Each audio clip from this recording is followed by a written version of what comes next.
విష్ణు విన్యాసం Amazon ప్రైమ్లో stream అవుతుంది. ఒక సినిమాలో కామెడీ ఉంటే కామెడీ ఎంటర్టైనర్ అనొచ్చు. కానీ ఈ మూవీ కామెడీ ఎంటర్టైనర్ కాదు, మేముడీ ఎంటర్టైనర్.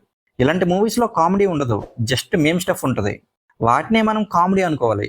ఇంకా మూవీ ఎలా ఉందంటే అంతగా నచ్చలేదు నాకైతే. అసలు ఏం లేదు మూవీలో. హలో అలా welcome to my channel nomadic cinema. సినిమాలో కామెడీతో పాటు మీమ్ రెఫరెన్స్లు ఉంటే పర్లేదు, అవి వర్కౌట్ అవుతాయి. కానీ ఈ మూవీలో మీమ్ రెఫరెన్స్లు మాత్రమే పెట్టి అదే కామెడీ అంటే ఎలా? చండాలంగా ఉంది.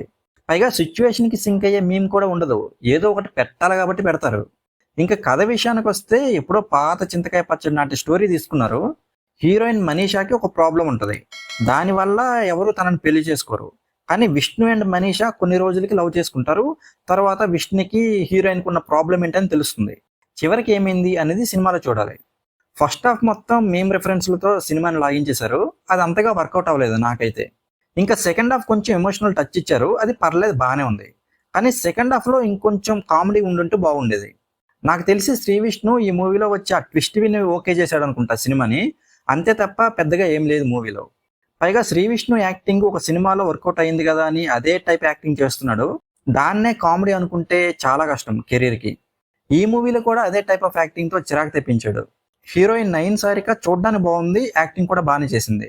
సత్య ఉన్నా కూడా పెద్దగా చేసిందేం లేదు. ఇంకా మిగిలిన వాళ్ళు ఉన్నంతలో బాగానే చేశారు. రథాన్ ఇచ్చిన సాంగ్స్ యావరేజ్గా ఉన్నాయి అండ్ బీజిఎం కూడా యావరేజ్గానే ఉంది. ఇంకా యదునాథ మారుతీరావు చాలా ఓల్డ్ స్టోరీని తీసుకొని దానికి మీమ్ స్టఫ్ యాడ్ చేసి కామెడీ పేరుతో మన మీదకి వదిలాడు, అది అంతగా వర్కౌట్ అవ్వలేదు. ఇంకా ఓవరాల్గా ఈ మూవీ గురించి చెప్పాలంటే ఓటీటీలోనే కాబట్టి ఒకసారి చూడొచ్చు.